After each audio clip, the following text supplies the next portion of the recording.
First it was like Carly, then it was How to Rock, and now it's Victorious. And the crazy thing is, Big Time Rush somehow managed to survive.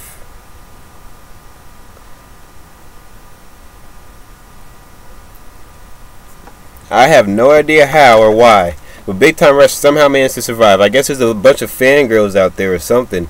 I mean, man. That show has annoyed me. The only update they get is because they're from Minnesota, but other than that, no. Anyway, but enough hate. Victorious was a great show. The only thing that got on my nerves with Victorious was the constant music in every episode. I hated that. They played it way too often. It ruined the mood. And I'm bass hip hop and rap, so a lot of other music puts me in bad moods. I love other music, I love symphonies like Beethoven. That's another bass I have. I listen to Beethoven type stuff, symphonies, all types of stuff. But that the type of music, and I even like alternative rock. But the type of music they play on Victorious, I like a lot of rap. I like some rap rock songs and even a couple of country songs, very few. But anyway, with Victorious, some pop songs even, but in R&B. But anyway, Victorious, the songs depressed me. They didn't depress me, but they put me in a bad mood. You know how songs can change your mood? That songs really sway my mood easily, and it just got me out of the laughing mood. Whatever laughs I had were kind of left, but it was a good show otherwise. I'm not gonna lie, it was a pretty good show.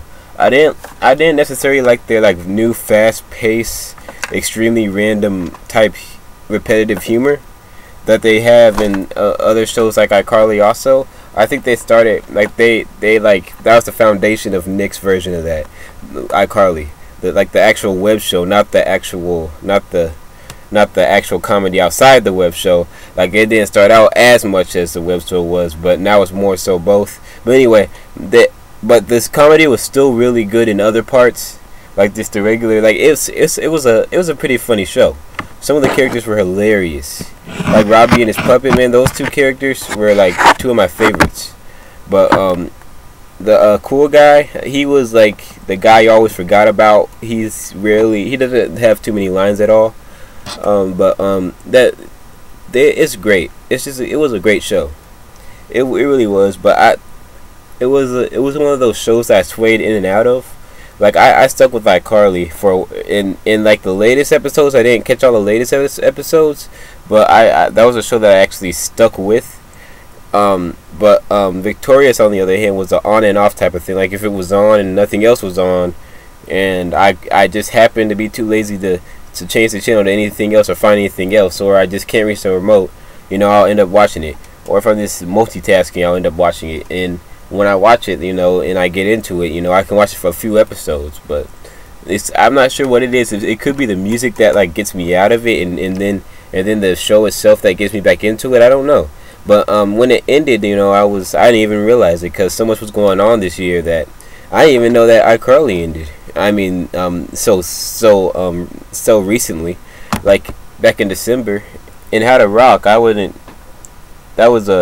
think that was a great show. It was. That's sad that went, but just in case no one knew, it's done. No more season.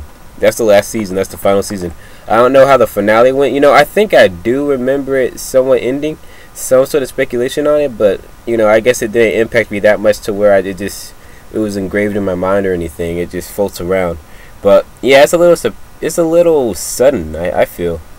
But I kind of knew that they couldn't take the show too far because of the age range of the characters. They can't take it too far into adulthood.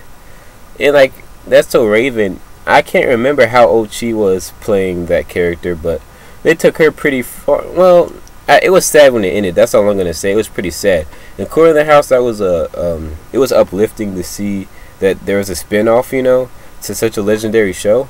But I think the one I'm looking for, the comparison is Zack and Cody, The Sweet Life of Zack and Cody, and then The Sweet Life on Deck. The Asian girl, I can't remember what her name was right now. I can't remember what it was. London. She was playing a teenager well into adulthood and after pregnancy. I was disappointed to see the other girl go, the blonde one. She was really great. She was wow, like just seeing characters go like from such a great show. It's kind of saddening, but and the Hispanic guy with a really long name, he was good too. Like just all those characters from the original part of the series. The first part, Sweet Life of Zack and Cody, those were great. But the Sweet Life on Deck, I didn't really watch that at all. It wasn't that. I mean, I couldn't get into it. It was hard to get into. It was like a new. It was like all new. It was a new cast and everything, and I don't vibe with that. But when I tried to, I couldn't get into it. Still couldn't get into it. But yeah, it's just sad to see these shows go. You know, I wonder if that's still go on right now. The Deck one. I think it's canceled. I hope it is, because if not, then they're dragging it on way too far. But yeah, the Danimals commercial, man, there's all types of stuff, man. But anyway, yep, there you go. Yep.